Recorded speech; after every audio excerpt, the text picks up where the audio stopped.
Hello friends, this is Radha and welcome back to my channel Ramayan direct study.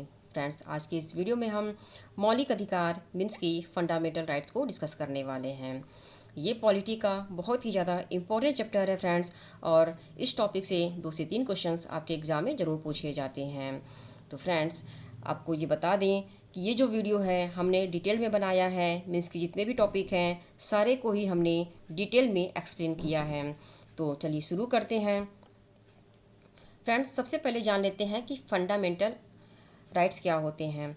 तो friends, मौलिक अधिकार वे अधिकार होते हैं जिसे कि सरकार या कानून के द्वारा कभी छीना नहीं जा सकता है। हाँ, इसे आपातकाल की स्थिति में कुछ समय के लिए स्थगित जरूर किया जा सकता है, लेकिन इसे छीना नहीं जा सकता है। ये मौलिक अधिकार होते हैं जो हमें जीवन जीने का आधार भी देते हैं।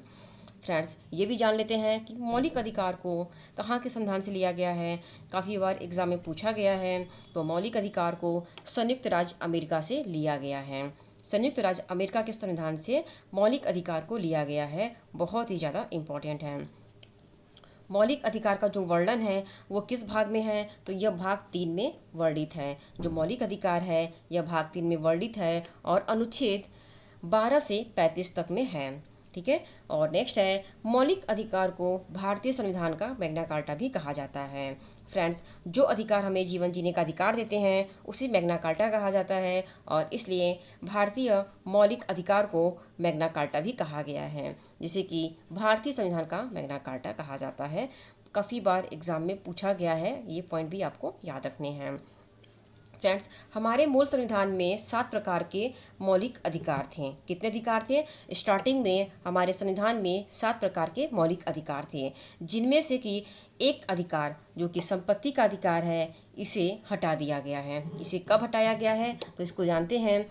44वें संविधान संशोधन 1978 में संपत्ति के अधिकार को मौलिक अधिकार से हटाकर अनुच्छेद 301 के अंतर्गत कानूनी अधिकार कर दिया गया है।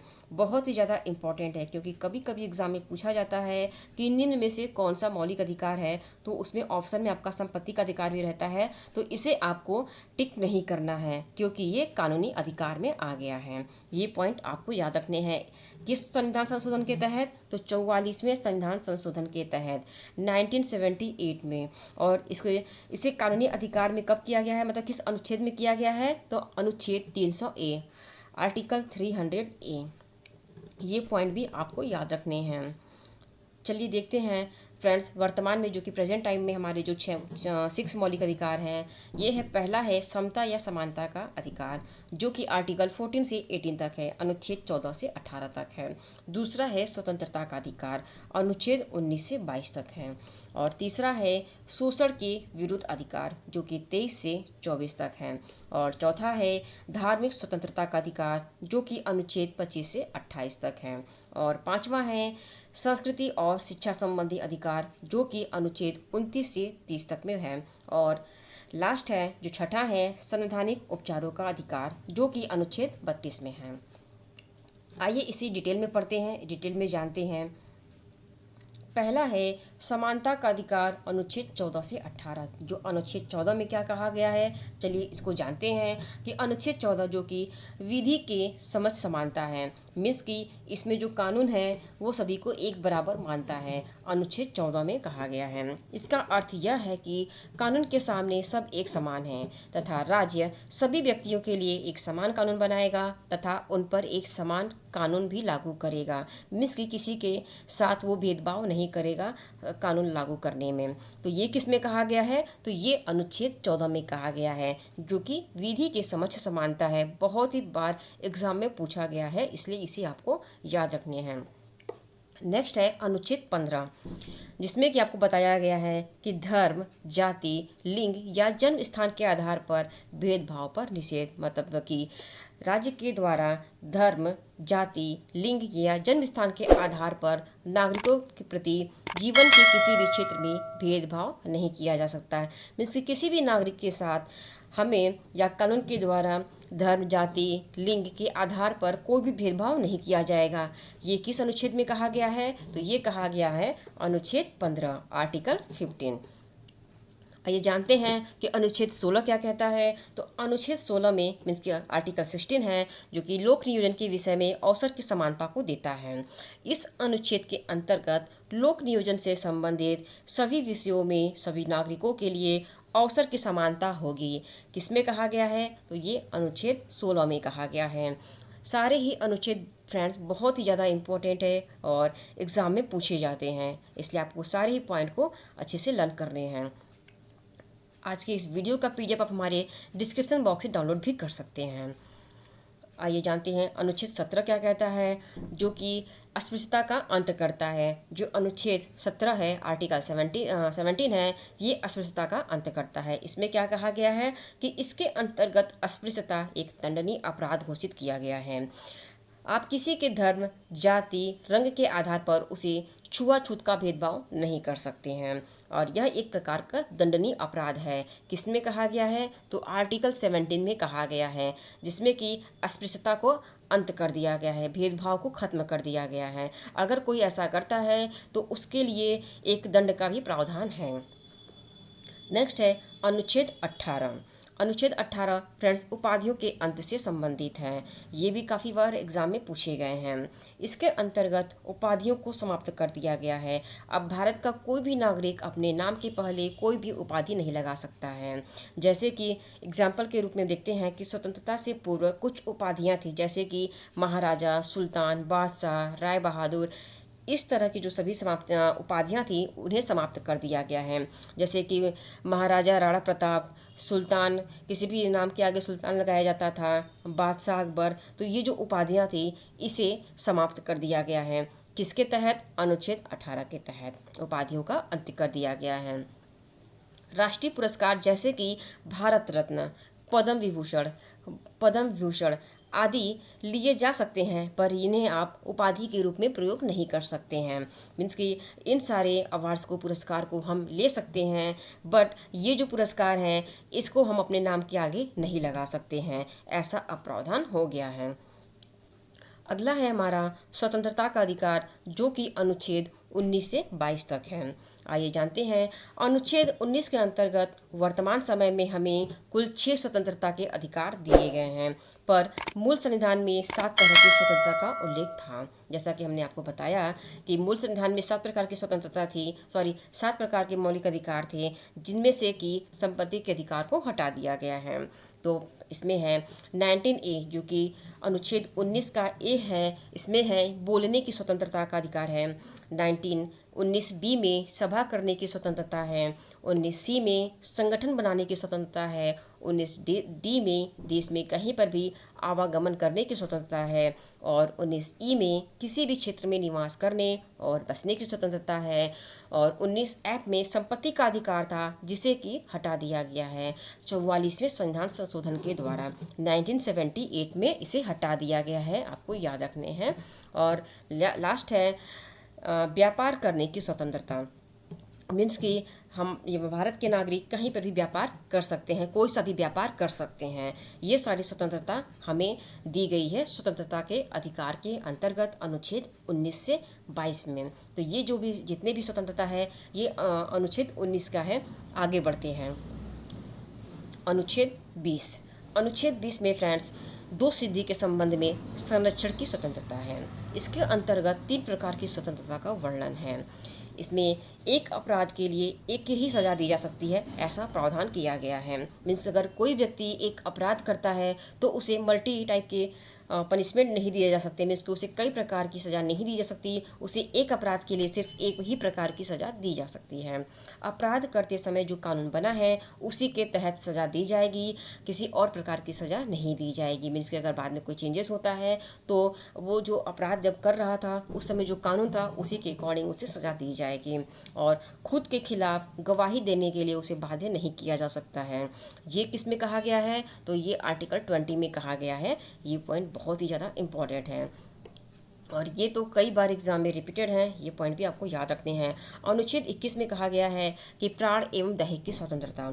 इसके अंतर्गत सभी व्यक्तियों को कानूनी सीमा के अंदर जीवन जीने का अधिकार है। मीन्स कि कोई भी व्यक्ति कानूनी सीमा, मीन्स कि वो कोई ख़राब कार्य ना करता हो, किसी का कत्ल ना करता हो, एट्सेट्रा जो भी है, तो वो कानूनी सीमा के अंतर्गत एक अच्छे नागरिक के रूप में अपना जीवन जीने का अधिकार ले सकता है। किसी भी व्यक्ति से जीवन जीने का अधिकार नहीं छीना जा सकता है। अनुच्छेद 21 इसे कभी भी स्थगित नहीं किया जा सकता है। नेक्स्ट है अनुच्छेद 21A जो कि शिक्षा का अधिकार है। इसे 86वें संविधान संशोधन जो कि 2002 में के अंतर्गत 6 से 14 वर्ष की आयु के समस्त बच्चों के लिए निःशुल्क और अनिवार्य शिक्षा का प्रावधान किया गया है। किसमें किया गया है? अनुच्छेद 21 में शिक्षा के अधिकार के अंतर्गत। काफ़ी बार एग्जाम में पूछा गया है और ये भी पूछा जाता है कि किस संविधान संशोधन के तहत किया गया है, तो 86वें संविधान संशोधन के तहत किया गया है। किस वर्ष में किया गया है? तो 2002 में किया गया है। अनुच्छेद 22 को देख लेते हैं जो कि गिरफ्तारी से संरक्षण से रिलेटेड है। इस अनुच्छेद के अंतर्गत कुछ दशाओं में गिरफ्तारी से संरक्षण का अधिकार है। ये जो अनुच्छेद है ये गिरफ्तारी से कुछ दशाओं में संरक्षण का अधिकार देता है। इसमें कानून को हिरासत में लेने का कारण बताना होगा, 24 घंटे के अंदर दंडाधिकारी के समक्ष पेश करना होगा, अपने पसंद के वकील से सलाह लेने का भी अधिकार दिया जाएगा जिस व्यक्ति को गिरफ्तार किया जा रहा है। निवारक निरोध कानून को भी देख लेते हैं कि इसमें इस कानून के अंतर्गत किसी भी व्यक्ति को अपराध करने से पहले भी गिरफ्तार किया जा सकता है, लेकिन और साथ ही साथ उसे वारंट दिखाने की भी ज़रूरत नहीं होती है। जो निवारक निरोध कानून होता है उसमें अगर कोई व्यक्ति अपराध करने जा रहा है और कानून को पता चल जाता है तो वो उस व्यक्ति को गिरफ्तार कर सकता है और उसे किसी भी प्रकार की प्रूफ देने की भी ज़रूरत नहीं होगी, वारंट दिखाने की भी ज़रूरत नहीं होती है। ऐसा किसमें कहा गया है? तो निवारक निरोध कानून में कहा गया है। नेक्स्ट है शोषण के विरुद्ध अधिकार, अनुच्छेद 23 से 24। अनुच्छेद 23 जो कि मानव के दुर्व्यापार और बंधुआ मजदूरी पर प्रतिबंध लगाता है। इसके अंतर्गत किसी भी व्यक्ति की खरीद बिक्री नहीं की जा सकती और ना ही उससे जबरदस्ती मजदूरी करवाई जा सकती है। इसका उल्लंघन करना एक प्रकार का दंडनीय अपराध है। अगर किसी व्यक्ति को खरीदा जाता है, जैसे कि हमने कई बार देखे हैं कि कभी कभी व्यक्तियों को, गरीब बच्चों को बेचा भी जाता है, तो इस तरह के जो भी कार्य होते हैं तो ये प्रकार का एक अपराध है और इसके लिए अपराधी को दंडनीय अपराध दिया जा सकता है। तो ये इसमें कहा गया है अनुच्छेद 23 में। अनुच्छेद 24 बाल नियोजन पर प्रतिबंध लगाता है। मीन्स कि 14 वर्ष से कम आयु वाले किसी भी बच्चे को कारखानों, खाद्यान्नों या अन्य जोखिम भरे कामों पर नियुक्त नहीं किया जा सकता है। ऐसा किसमें कहा गया है? अनुच्छेद 24 में कि किसी भी छोटे बच्चे को जो कि 14 साल से कम के हैं उसे किसी भी खतरनाक कारखानों में, कहीं पे भी बड़ी बड़ी इंडस्ट्रीज होती है उसमें छोटे छोटे बच्चे जो कार्य करते हैं तो उनमें नहीं लगाया जा सकता है। अगर कोई व्यक्ति अगर ऐसा करता है तो उसे उस अपराध के लिए दंडात्मक कार्रवाई की जाएगी उसके प्रति। नेक्स्ट है धार्मिक स्वतंत्रता का अधिकार, अनुच्छेद 25 से 28। अनुच्छेद 25 को देख लेते हैं। इसमें क्या कहा गया है? इसमें कहा गया है कि अंतःकरण की धार्मिक रीति रिवाज मानने की और धर्म का प्रचार प्रसार करने की स्वतंत्रता नागरिक को दी जाती है। मीन्स कि इसके अंतर्गत कोई भी व्यक्ति किसी भी धर्म को मान सकता है, उसके रीति रिवाज को मान सकता है और धर्म का प्रचार प्रसार भी कर सकता है। ये किसमें कहा गया है? तो अनुच्छेद 25 में काफ़ी बार एग्जाम में रिपीट किया गया है। नेक्स्ट है अनुच्छेद 26। इसमें कहा गया है कि धार्मिक कार्यों के प्रबंध की स्वतंत्रता।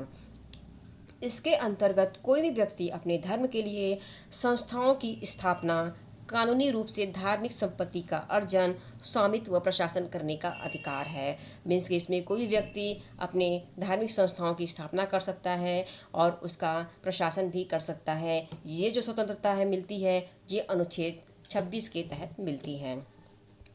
नेक्स्ट है अनुच्छेद 27। अनुच्छेद 27 में कहा गया है कि धार्मिक कार्य के लिए धन कर मुक्त, मीन्स कि इसमें कोई टैक्स नहीं दिया जाएगा। राज्य किसी भी व्यक्ति को ऐसे कर देने के लिए बाध्य नहीं कर सकता जिसकी आय किसी विशेष धर्म अथवा धार्मिक संप्रदाय की उन्नति या पोषण के लिए व्यय की गई हो। नेक्स्ट है अनुच्छेद 28। अनुच्छेद 28 में ये कहा गया है फ्रेंड्स कि सरकारी खर्च से चलने वाले संस्थान में धार्मिक शिक्षा नहीं दी जा सकती है।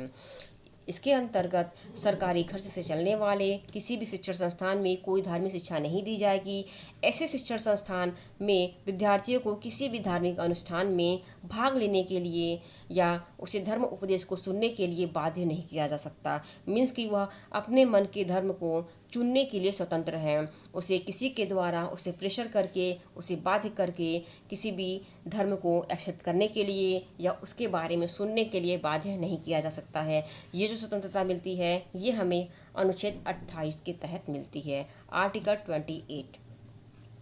नेक्स्ट है संस्कृति एवं शिक्षा संबंधी अधिकार। जो हमारा 5वां मौलिक अधिकार है वह है संस्कृति एवं शिक्षा संबंधी अधिकार, जो कि अनुच्छेद 29 से 30 तक में है। अनुच्छेद 29 अल्पसंख्यक वर्गों के हितों का संरक्षण करता है। इसके अंतर्गत कोई भी अल्पसंख्यक वर्ग अपनी भाषा, लिपि, संस्कृति को सुरक्षित रख सकता है और भाषा, जाति, धर्म के आधार पर उसे किसी भी शैक्षिक संस्था में प्रवेश करने से नहीं रोका जा सकता है। ये जो आर्टिकल 29 है ये अल्पसंख्यक वर्ग के जो लोग होते हैं उनकी सुरक्षा करता है। मीन्स कि उनके साथ किसी भी प्रकार का कोई भी भेदभाव नहीं किया जा सकता है। उनके संस्कृति को लेकर, भाषा को लेकर या लिपि या जाति, किसी भी आधार पर उनके साथ कोई भी भेदभाव नहीं किया जा सकता, ऐसा आर्टिकल 29 में कहा गया है। अभी देखते हैं अनुच्छेद 30। अनुच्छेद 30 में फ्रेंड्स कहा गया है कि अल्पसंख्यक वर्ग को अपने शिक्षा संस्थानों की स्थापना और प्रशासन करने का अधिकार है। कोई भी अल्पसंख्यक वर्ग अपनी पसंद का शैक्षणिक संस्थान चला सकता है और सरकार उसे दान देने में किसी भी प्रकार का भेदभाव नहीं कर सकती है। इसमें कहा गया है कि जो अल्पसंख्यक वर्ग के लोग होते हैं वे अपना एक शैक्षणिक संस्थान भी चला सकते हैं और जो उस शैक्षणिक संस्थान में सरकार के द्वारा जो अनुदान दिया जाएगा उसमें किसी भी प्रकार का भेदभाव नहीं किया जाएगा। नेक्स्ट है जो कि लास्ट हमारा मौलिक अधिकार है, यह है संवैधानिक उपचारों का अधिकार। बहुत ही ज़्यादा इम्पोर्टेंट है, कई बार एग्जाम में पूछा गया है, इसलिए इसे आपको अच्छे से लर्न करने हैं। संवैधानिक उपचारों के अधिकार। जो संवैधानिक उपचारों का ये अधिकार है इसे डॉक्टर भीमराव अंबेडकर ने संविधान का हृदय और आत्मा कहा है।